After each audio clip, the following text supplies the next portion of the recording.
മറയേണ്ടതോർത്ത്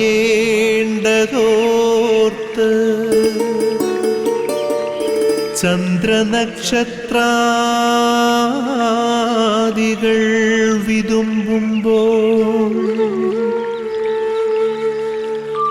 മാറ്റമില്ലാതെങ്ങും വിരാജിക്കും ദൈവമേ, അങ്ങയെ വാഴ്ത്തുന്നു ഞങ്ങൾ. ഉദിച്ചെങ്ങും പ്രഭതൂകും പാരിലെ സൂര്യരശ്മിയേക്കാൾ പ്രശോഭിച്ചെന്നും പ്രസാദമേകുന്ന ദൈവമേ, അങ്ങേ മഹിമാവെത്ര മനോജ്ഞം. യേശുവിൽ സ്നേഹമുള്ളവരെ, പ്രഭാത വിരുന്നിലേക്ക് നിങ്ങൾക്ക് ഏവർക്കും ഹൃദ്യമായ സ്വാഗതം. ഒരു സുപ്രഭാതം കൂടി കർത്താവിനോടുകൂടി ആയിരിക്കുവാൻ നമുക്ക് അവിടുന്ന് കനിഞ്ഞു നൽകി. ഈ സുപ്രഭാതത്തിൽ ഈശോയുടെ പാദാന്ത്യങ്ങൾ വന്ന് അവിടുത്തെ തിരുവചനം ശ്രവിക്കുവാൻ അനുവദിച്ചതിനെ ഓർത്ത് നമുക്ക് ദൈവത്തിന് നന്ദി പറയാം. കർത്താവിൻ്റെ തിരുസന്നിധിയിൽ തിരുവചനം ശ്രവിച്ച് ജീവിതത്തിൽ പകർത്തുവാൻ ആവശ്യമായ കൃപയ്ക്കു വേണ്ടി നമുക്കിപ്പോൾ ഒരു നിമിഷം പ്രാർത്ഥിക്കാം. കർത്താവായ ഈശോയെ, ഈ ദിവസം ഞങ്ങൾ അങ്ങേക്ക് സമർപ്പിക്കുന്നു. ഈ ദിവസം നൽകിയതിന് ഞങ്ങൾ അങ്ങേക്ക് നന്ദി പറയുന്നു.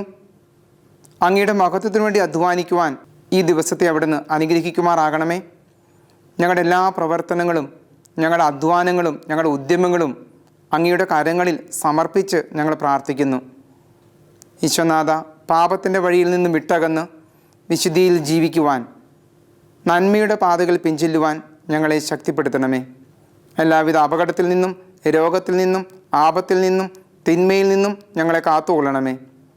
ഈശോനാഥ, അവിടുന്ന് ഇന്ന് അരുളി ചെയ്യുന്ന തിരുവചനങ്ങളെ ശ്രദ്ധയോടെ ശ്രവിച്ച് ജീവിതത്തിൽ പകർത്തുവാൻ ഞങ്ങളെ പ്രാപ്തരാക്കണമേ.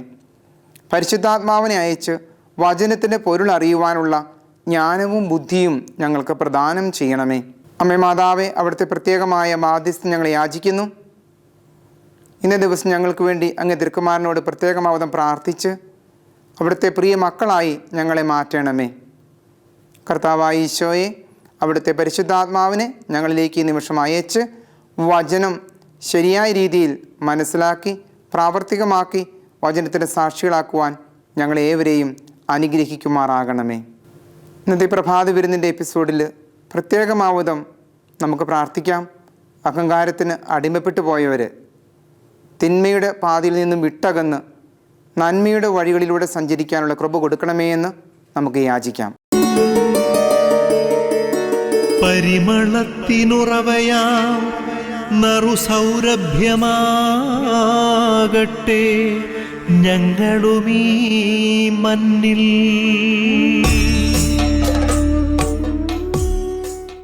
നല്ലവനായ ഈശോയുടെ തിരുവചനങ്ങളെ ശ്രദ്ധയോടെ നമുക്കിപ്പോൾ ശ്രവിക്കാം.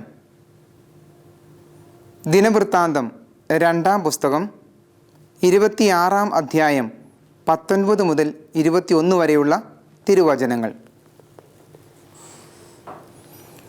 ഉസിയ കുപിതനായി അവൻ കയ്യിൽ ധൂപകലശവുമായി നിൽക്കുകയായിരുന്നു. പുരോഹിതന്മാരോട് കോപിച്ച ക്ഷണത്തിൽ കർത്താവിൻ്റെ ആലയത്തിൽ ധൂപപീഠത്തിന് സമീപത്ത് അവരുടെ മുൻപിൽ വെച്ച് തന്നെ അവൻ്റെ നെറ്റിയിൽ കുഷ്ഠം പിടിപെട്ടു. പ്രധാന പുരോഹിതനായ അസറിയായും മറ്റു പുരോഹിതന്മാരും അവനെ നോക്കി. അതാ അവൻ്റെ നെറ്റിയിൽ കുഷ്ഠം. അവനെ അവർ ഉടനെ പുറത്താക്കി. കർത്താവ് ശിക്ഷിച്ചതിനാൽ പുറത്തു പോകാൻ അവൻ തിടുക്കം കൂട്ടി. മരിക്കുന്നതുവരെ ഉസിയ രാജാവ് കുഷ്ഠരോഗിയായി കഴിഞ്ഞു. കുഷ്ഠരോഗി എന്ന നിലയിൽ ദേവാലയത്തിൽ പ്രവേശനം നിഷേധിക്കപ്പെട്ട് അവൻ ഒരു പ്രത്യേക വസതിയിൽ കഴിഞ്ഞു. ഉസിയ എന്ന ഇസ്രായേൽ രാജാവിൻ്റെ തകർച്ചയുടെ ചരിത്രമാണ് നമ്മൾ വായിച്ചു കേട്ടത്. ഉസിയ രാജാവിനെക്കുറിച്ച് വിശദമായിട്ട് ഇതിനു മുൻപ് പ്രതിപാദിക്കുന്നുണ്ട്. ദിനവൃത്താന്തം 2-ാം പുസ്തകം 26-ാം അധ്യായം ഉസിയ രാജാവിനെക്കുറിച്ചാണ്. 16-ാമത്തെ വയസ്സിൽ രാജാവായി തീർന്നവനാണ് ഉസിയ. തൻ്റെ അപ്പൻ രാജാവായിരുന്നു. അപ്പൻ മരിച്ചപ്പോൾ 16 വയസ്സേ അവനുണ്ടായിരുന്നുള്ളൂ. 16-ാം വയസ്സിൽ അവൻ രാജാവായി അഭിഷേകം ചെയ്യപ്പെട്ടു. അവൻ രാജഭരണം ആരംഭിച്ചു. വലിയ ദൈവഭക്തനായിരുന്നു. യഹോവയോടുള്ള ഭക്തിയിൽ അവന് ഇളക്കം സംഭവിച്ചിരുന്നില്ല. അങ്ങനെ ദൈവത്തോട് വിശ്വസ്തത പാലിച്ചുകൊണ്ട് രാജഭരണം നടത്തി. വിജയങ്ങളും നേട്ടങ്ങളും അവനുണ്ടായി. അവൻ്റെ കീർത്തി ലോകമെങ്ങും പടർന്നു. ചുറ്റുമുള്ള രാജ്യത്തുള്ളവരെല്ലാം അവന് കപ്പം കൊടുത്തു. അവന് വലിയ സൈനിക ബലവും സമ്പത്തും ഉണ്ടായിരുന്നു. തൊട്ടതെല്ലാം അവന് വിജയമായി. വലിയ നേട്ടങ്ങളും വിജയങ്ങളും കൈവരിച്ചു. പേരും പ്രശസ്തിയും ഉണ്ടായി. പ്രഗത്ഭനായ കരുത്തുറ്റ രാജാവെന്ന് ലോകം മുഴുവൻ അവൻ്റെ കീർത്തി പരന്നു. അനേക വർഷക്കാലം അവൻ രാജാവായി ഭരിച്ചു. അങ്ങനെ അനേക വർഷക്കാലം പ്രഗത്ഭനായ രാജാവായി ഭരിച്ചു നാടുവാഴിയിരുന്ന ആ കാലഘട്ടത്തിൽ കുറേ നാൾ കഴിഞ്ഞപ്പോൾ അവനിൽ അഹങ്കാര ചിന്ത കടന്നു വന്നു. തനിക്കെല്ലാം സാധ്യമാകുമെന്നും തനിക്കപ്പുറം ഒന്നുമില്ല എന്നുമുള്ള ചിന്ത വന്നു.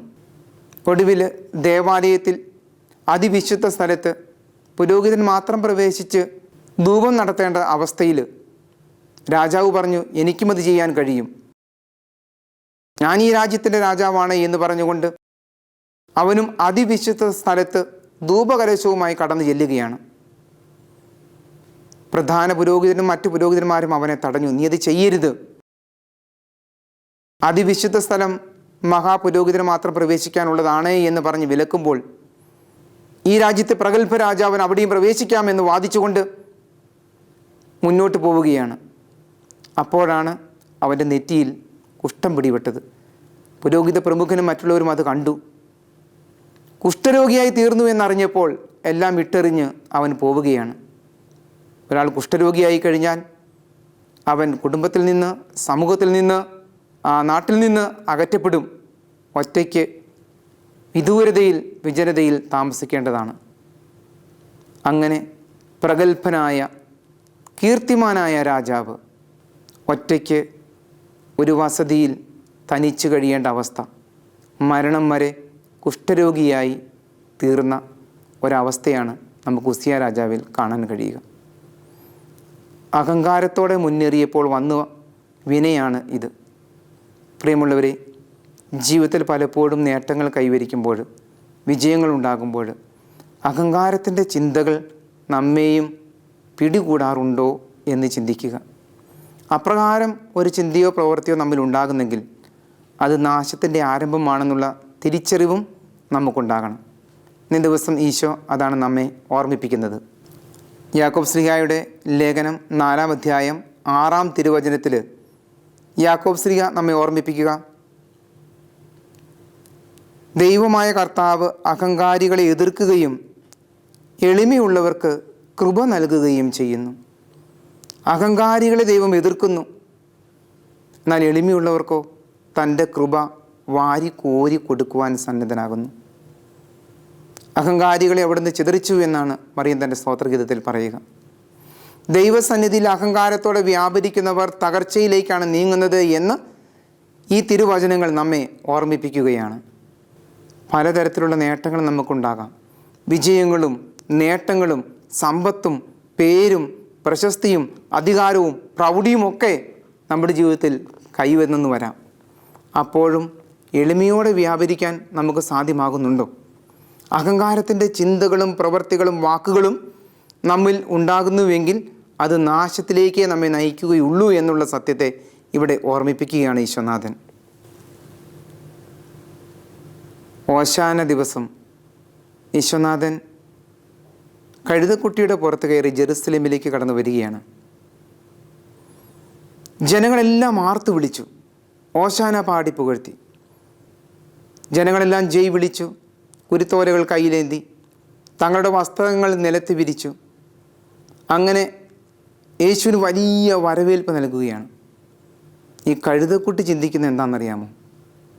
കഴുതയുടെ പുറത്ത് യേശുവിനെ കയറ്റിക്കൊണ്ട് പോകുമ്പോൾ, കഴുത നോക്കുമ്പോൾ, കുട്ടിക്കഴുത നോക്കുമ്പോൾ എല്ലാ മനുഷ്യരും ജയ് വിളിക്കുന്നു, തന്നെ സ്വീകരിക്കുന്നു, തൊട്ടു നോക്കുന്നു, തലോടുന്നു, നല്ല ഭക്ഷണം തരുന്നു, സ്വീകരിക്കുന്നു, നല്ല വസ്ത്രങ്ങൾ വിരിച്ച് അതിലൂടെ തന്നെ നടത്തിക്കൊണ്ട് പോകുന്നു. എല്ലാം തനിക്കുള്ള പ്രശസ്തിയാണ് എന്ന് ഈ കഴുത വിചാരിക്കുകയാണ്. എന്നിട്ട് നടന്ന് പോവുകയാണ്. എല്ലാവരുടെയും ആദരവുകളും എല്ലാവരുടെയും ജൈവിളികളും കേട്ട് അങ്ങനെ വലിയ സ്വീകരണം ഏറ്റുവാങ്ങിക്കൊണ്ട് ഈ കഴുത ജെറുസലേം ദേവാലയത്തിലേക്ക് കടന്നു പോവുകയാണ്. അവൻ വലിയ സന്തോഷമായി. ഇത്രമാത്രം ജനങ്ങൾ എന്നെ പുകഴ്ത്തി പറയുന്നല്ലോ എന്നോർത്ത് അവന് വലിയ അഭിമാനം തോന്നി. ഈ കഴുതക്കുട്ടി പിറ്റേ ദിവസം നേരം എടുത്തു വന്നു. അവൻ വീണ്ടും ആ വഴിയിലൂടെ നടന്നു വരികയാണ്.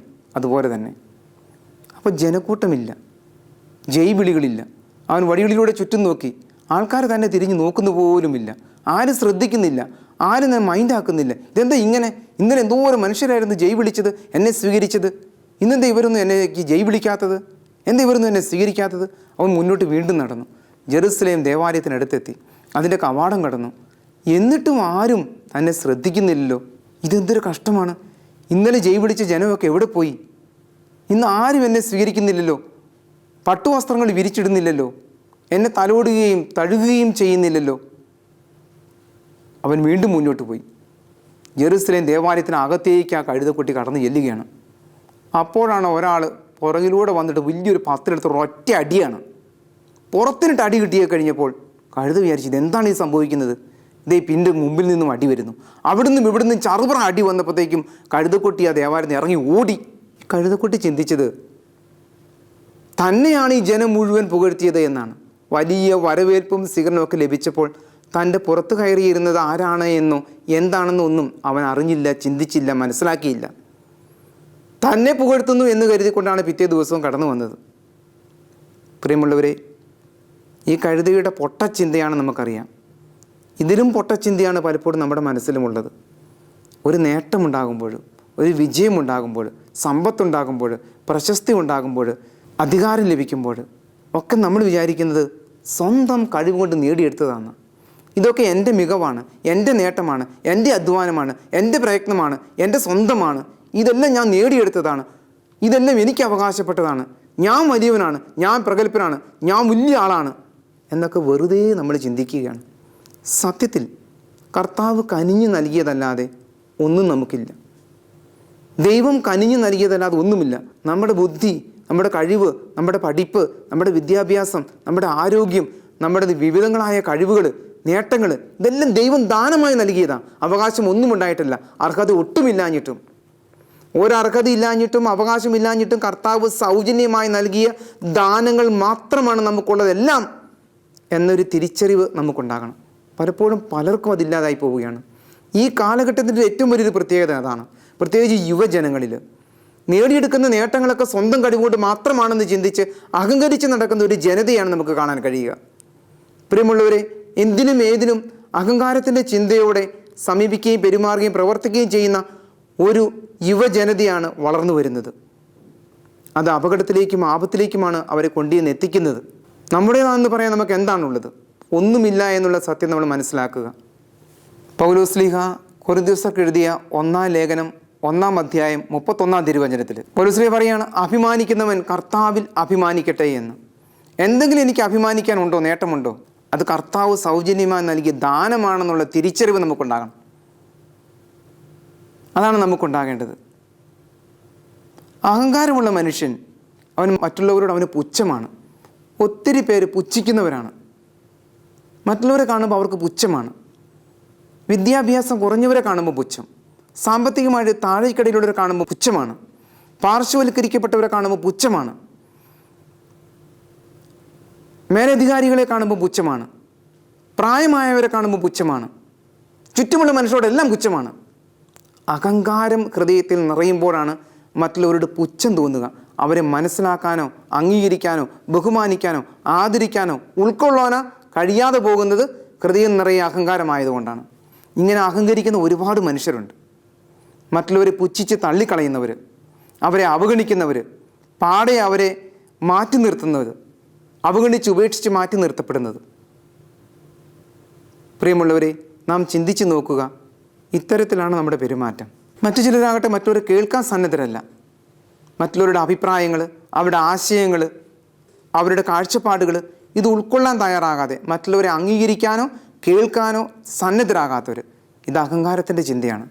മറ്റുള്ളവരെ പുച്ഛിക്കുക, മറ്റുള്ളവരെ അംഗീകരിക്കാതിരിക്കുക, മറ്റുള്ളവരെ ആദരിക്കാതിരിക്കുക, മറ്റുള്ളവരുടെ അഭിപ്രായങ്ങളെ സ്വീകരിക്കാതിരിക്കുക, എപ്പോഴും സ്വന്തം ആശയങ്ങളും സ്വന്തം അഭിപ്രായങ്ങളും മാത്രം നടപ്പിലാക്കാൻ വെമ്പൽ കൊള്ളുന്നവർ, മറ്റുള്ളവരുടെ അഭിപ്രായങ്ങളെ മാനിക്കാത്തവർ, എപ്പോഴും ഞാൻ എന്ന് മാത്രം സംസാരിക്കുന്നവർ, ഇവരൊക്കെ അഹങ്കാരത്തിൻ്റെ ചിന്തകളുള്ളവരാണ്. നാം പരിശോധിച്ച് നോക്കുക, നമ്മുടെ സംഭാഷണവും നമ്മുടെ പെരുമാറ്റവും പ്രവർത്തനവും എപ്രകാരമാണ് എന്ന്.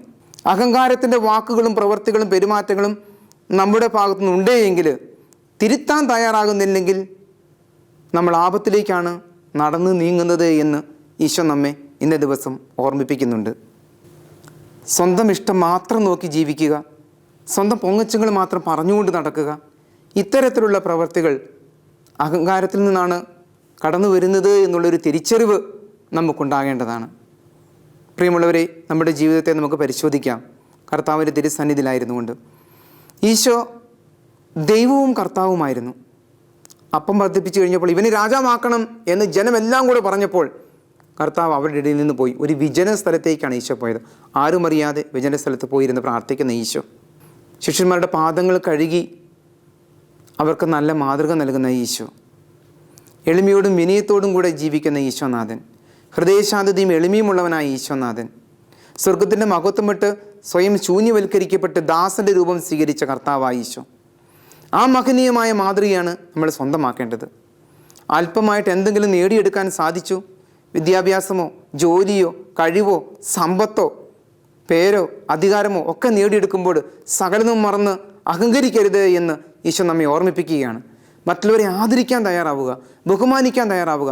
ഏത് താഴേക്കിടയിൽ കിടക്കുന്ന മനുഷ്യരോടും, സാമ്പത്തികമായിട്ട് പിന്നോക്കം നിൽക്കുന്നവരും, വിദ്യാഭ്യാസം ഇല്ലാത്തവരോടും, പാർശ്വവൽക്കരിക്കപ്പെട്ടവരോടും കരുണ കാണിക്കാൻ, ആദരിക്കാനും ബഹുമാനിക്കാനും ഉള്ളൊരു മനസ്സുണ്ടാവുക. അത് എളിമ നിറഞ്ഞ ഹൃദയത്തിന് മാത്രമേ സാധിക്കുകയുള്ളൂ. ഇന്നത്തെ ജനതയുടെ ഏറ്റവും വലിയൊരു ശാപം എന്ന് പറയുന്നത് ഈ അഹങ്കാരത്തിൻ്റെ ചിന്തകൾ കൊണ്ട് നിറഞ്ഞു പോകുന്നതാണ്.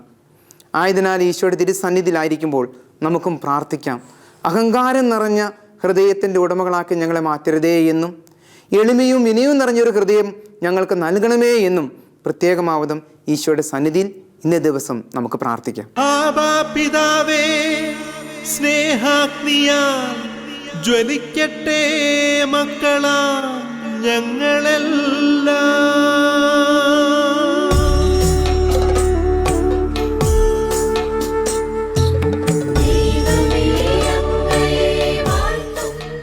പ്രിയമുള്ളവരെ, ദൈവസന്നിധിയിൽ ഒരു നിമിഷം നമുക്ക് പ്രാർത്ഥനാ നിരതരാകാം. സകല സ്വർഗവാസികളോടും ചേർന്ന് നമുക്ക് ദൈവത്തെ സ്തുതിച്ചാരാധിക്കാം. പിതാവും പുത്രനും പരിശുദ്ധാത്മാവുമായ ത്രൈത്വിക ദൈവമേ, ഞങ്ങൾ അങ്ങേ ആരാധിക്കുകയും സ്തുതിക്കുകയും അങ്ങേ മഹത്വപ്പെടുത്തുകയും ചെയ്യുന്നു. ഞങ്ങളുടെ സൃഷ്ടാവും സംരക്ഷകനും പരിപാലകനുമായ കർത്താവെ, ഞങ്ങൾ അങ്ങേക്ക് നന്ദി പറയുന്നു. ഓരോ ദിവസവും ഞങ്ങളെ കാത്തു പരിപാലിച്ച് നിരവധിയായ അനുഗ്രഹങ്ങളാലും ദാനങ്ങളാലും കൃപകളാലും ഞങ്ങളെ അനുഗ്രഹിക്കുന്നതിനെ ഓർത്ത് ഞങ്ങൾ അങ്ങേക്ക് നന്ദി പറയുന്നു. കർത്താവായ ഈശോയെ, അവിടുത്തെ വരദാനങ്ങളാൽ ഞങ്ങളെ ഓരോ ദിവസവും അവിടുന്ന് അനുഗ്രഹിക്കുന്നുവല്ലോ, അവിടുത്തെ കൃപയാൽ ഞങ്ങളെ നിറയ്ക്കുന്നുവല്ലോ, പരിശുദ്ധാത്മാവിൻ്റെ വരദാനങ്ങൾ ഞങ്ങളിലേക്ക് അവിടുന്ന് വർഷിക്കുന്നുവല്ലോ. ഈശോനാഥ, അവിടുന്ന് ഞങ്ങളിലേക്ക് ചൊരിയുന്ന വലിയ കാരുണ്യത്തെ ഓർത്ത് ഞങ്ങൾ അങ്ങേക്ക് നന്ദി പറയുന്നു. സകല ഭൂവാസികളോട് ചേർന്ന് ഞങ്ങൾ അങ്ങേ ആരാധിക്കുന്നു. ഈശോനാഥ, ലോകമെമ്പാടും അർപ്പിക്കപ്പെടുന്ന ബലികളോടൊപ്പം ഞങ്ങളുടെ അപേക്ഷകളെയും യാചനകളെയും ഞങ്ങൾ സമർപ്പണം ചെയ്യുകയാണ്. ഈശോനാഥ, ഞങ്ങൾ ഓരോരുത്തരും ബലഹീനരും പാപികളുമാണ് എന്ന് ഏറ്റുപറയുന്നു. അഹങ്കാരത്തിൻ്റെ ചിന്തകളും പ്രവൃത്തികളും വാക്കുകളും ഞങ്ങളിൽ ധാരാളമുണ്ട്. ഈശോനാഥ, അനുദിന ജീവിതത്തിൽ അഹങ്കാരം നിറഞ്ഞ പെരുമാറ്റങ്ങൾ, വാക്കുകൾ, പ്രവൃത്തികൾ, ചിന്തകൾ ഞങ്ങളെ വേട്ടയാടുന്നുണ്ട്. ഞങ്ങളുടെ കുറവുകളെ തിരിച്ചറിയുവാൻ ഞങ്ങളെ ശക്തിപ്പെടുത്തണമേ. ഈശോനാഥ, അങ്ങയെപ്പോലെ എളിമ നിറഞ്ഞ ഹൃദയത്തിൻ്റെ ഉടമകളാക്കി ഞങ്ങളെ മാറ്റണമേ. ഈശോനാഥ, ഹൃദയശാന്തതയും എളിമയുമുള്ള അവിടുത്തെ മഹനീയമായ മാതൃക ഞങ്ങൾക്കും പ്രാവർത്തികമാക്കുവാൻ ശക്തരാക്കണമേ. ഈശോനാഥ, അവിടുന്നാണല്ലോ ഞങ്ങളുടെ നാഥനും രക്ഷകനും. അങ്ങേ സന്നിധിയിൽ കേണപേക്ഷിക്കുന്ന ഒരുവനെ പോലും ഒരു നാളും അവിടുന്ന് ഉപേക്ഷിക്കുകയില്ല എന്നുള്ള വലിയ ബോധ്യത്തോടും വിശ്വാസത്തോടും കൂടെ അങ്ങയുടെ തിരുസന്നിധിയിൽ വന്നടഞ്ഞിരിക്കുന്ന ഞങ്ങൾക്ക് ഏവർക്കും അവിടുത്തെ പരിശുദ്ധാത്മാവിൻ്റെ വരങ്ങളും ദാനങ്ങളും നൽകണമേ. എളിമയും വിനയവും നൽകി മറ്റുള്ളവരെ അംഗീകരിക്കുവാനും സ്നേഹിക്കാനും മറ്റുള്ളവർക്ക് നന്മ ചെയ്യുവാനും മറ്റുള്ളവരോട് എളിമയോടെ വ്യാപരിക്കുവാനുമുള്ള കൃപാവരം ഞങ്ങൾക്ക് ഏവർക്കും പ്രദാനം ചെയ്യണമേ. അമ്മേ മാതാവേ, ഞങ്ങളുടെ ഈ അപേക്ഷകളും യാചനകളും എല്ലാം അങ്ങേ തിരുക്കുമാരൻ്റെ കരങ്ങളിൽ സമർപ്പിച്ച് ഞങ്ങൾക്ക് വേണ്ടി അവിടുത്തെ തിരുക്കുമാരനോട് പ്രത്യേകമാവതും പ്രാർത്ഥിക്കുമാറാകണമേ. കർത്താവായ ഈശോയെ, ഞങ്ങളുടെ അപേക്ഷകളും യാചനകളും എല്ലാം അങ്ങേ തിരുക്കരങ്ങളിൽ ഞങ്ങൾ സമർപ്പിച്ച് പ്രാർത്ഥിക്കുന്നു. നിത്യം പിതാവും പുത്രനും പരിശുദ്ധാത്മാവുമായ സർവേശ്വര എന്നേക്കും ആമേൻ.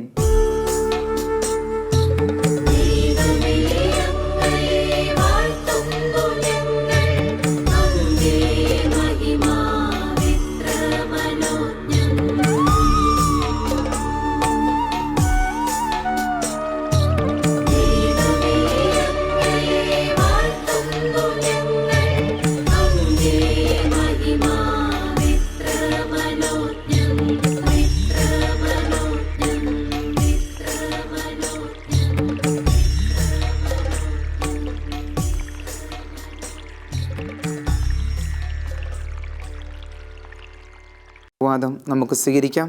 അവിടുന്ന് തൻ്റെ തൃക്കരങ്ങൾ നീട്ടി നമ്മെ ഏവരെയും ഈ നിമിഷം അനുഗ്രഹിക്കുവാൻ തിരുമനസ്സാവുകയാണ്. വിശ്വാസത്തോടും ബോധ്യത്തോടും കൂടെ, വിശുദ്ധമായ ഹൃദയത്തോടുകൂടെ കർത്താവിൻ്റെ സന്നിധിയിൽ ശിരസ് നമിച്ച് അവിടുത്തെ ആശീർവാദം നമുക്കിപ്പോൾ സ്വീകരിക്കാം. നമ്മുടെ കർത്താവ് ഈശോ മിശിഹായുടെ കൃപയും പിതാവായ ദൈവത്തിൻ്റെ സ്നേഹവും പരിശുദ്ധാത്മാവിൻ്റെ സഹവാസവും നാം എല്ലാവരോടും കൂടെ ഉണ്ടായിരിക്കട്ടെ, ഇപ്പോഴും എപ്പോഴും എന്നേക്കും ആമേൻ. പ്രിയമുള്ളവരെ, പ്രഭാത വിരുന്ന് നിങ്ങൾക്ക് ഏവർക്കും അനുഗ്രഹദായകമായി എന്ന് ഞങ്ങൾ വിശ്വസിക്കുന്നു. ശ്രദ്ധയോടെ കേട്ടിരുന്ന നിങ്ങൾക്ക് ഏവർക്കും നന്ദി അറിയിക്കുകയാണ്. നിങ്ങളുടെ അപേക്ഷകളും യാചനകളും ദൈവസന്നിധി ഞങ്ങൾ സമർപ്പിക്കുന്നു. മരിയം കൂടാരത്തിൽ നിങ്ങൾക്ക് വേണ്ടി പ്രാർത്ഥിക്കുന്ന ധാരാളം പ്രേക്ഷിതരുണ്ട്. നിങ്ങളുടെ എല്ലാ നിയോഗങ്ങളും പ്രാർത്ഥനകളും അറിയിക്കുക. നിങ്ങൾക്ക് വേണ്ടി ഞങ്ങൾ പ്രത്യേകമാവിധം പ്രാർത്ഥിക്കുന്നതാണ്. അതോടൊപ്പം തന്നെ പ്രഭാത വിരുന്നിൻ്റെ പിന്നിൽ പ്രവർത്തിക്കുന്നവർക്ക് വേണ്ടി നിങ്ങളും പ്രാർത്ഥിക്കണമെന്ന് ഓർമ്മിപ്പിക്കുന്നു. മരിയം കൂടാരത്തിലെ പ്രേക്ഷിതർക്ക് വേണ്ടിയിട്ടും അതിന് പിന്നിൽ അധ്വാനിക്കുന്ന ഏവർക്കും വേണ്ടിയിട്ടും നിങ്ങൾ പ്രാർത്ഥിക്കണമെന്ന് ഓർമ്മിപ്പിക്കുന്നു. എല്ലാവർക്കും ദൈവാനുഗ്രഹത്തിൻ്റെ ഒരു നല്ല സുദിനം സന്തോഷത്തോടെ ആശംസിക്കുന്നു.